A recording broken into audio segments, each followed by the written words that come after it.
Bakit ka nandito sa Live 2.0? Wala, naghahanap lang ng friend. Sorry ma'am ha, wanted sweetheart. Ito kasi hindi man ito wanted best friend. Oo. Kung sa edad mo ng 30 anyos, kaya mo pa magpaliko-liko, ako kasi hindi. Pwede ba yung baliko? Pwede ba nating ituwid? Oo naman, sige. Oh, sige nga, tanungin kita ulit. Ano bang hanap mo, kaibigan o boyfriend? Oh, nagbuntong hininga ka Both. pa. Manghihirap magkunwari sa live, ma'am. Lalo pag matigas ang kausap mo. Ano ang hanap mo? Okay, Kay, sige. Both. o kita mo, napilitan ka pa. Kung hindi ka sigurado, ayusin mo yung desisyon mo kasi mawarhak talaga yan. Mabungkag yan. Hindi ba pwede friend muna, tapos bago agad? Wala naman akong sinabi na maging kayo agad. Ang sinabi ko lang, wanted sweetheart ito kasi kung wanted best friend ito, best friend na lang yung ibigay ko sa inyo. Siyempre mag-uusap pa kayo, madam. Wala mo sinabi na pag nagkita kayo, wagwagan agad, di ba? Mm-mm. Tama? Wait lang po, wait lang, wait. Wait lang po. Mm. Isang burger nga po. Burger with fries. Okay na? Sorry. Okay Okay na. na po. Oo. Ano ba yung gusto mo sa isang lalaki? Yung kayang i-handle ako. Oh, kita mo? Tapos, friend lang talaga. Kung kaibigan mo ko tapos i-handle kita, no? Hanggang kailan? Oo, di ba? Opo, For opo. sure, hindi lang kaibigan ang hanap mo.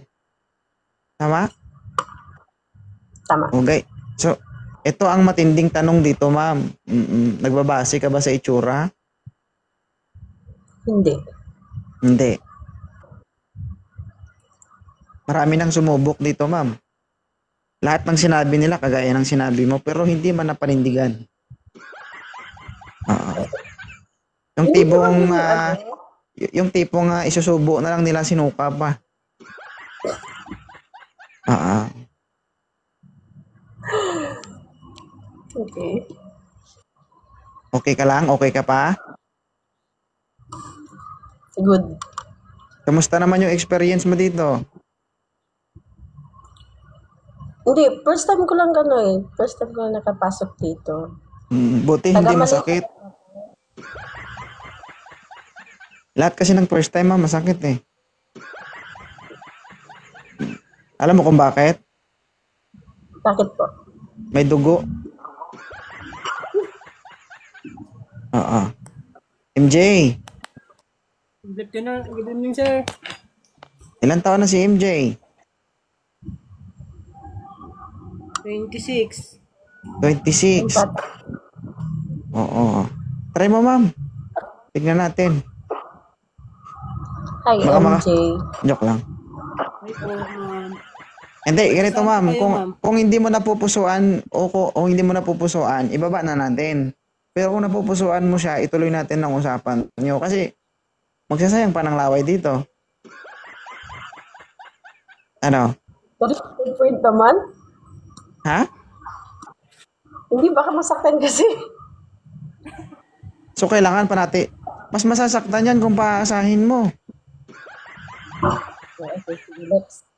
Mahirap bang sabihin yung totoo? Kaysa naman kausapin natin yan at dahil sabihin mo, sorry kuya ah. Pero pwede mo ako i-follow, pandagdag lang sa followers ko.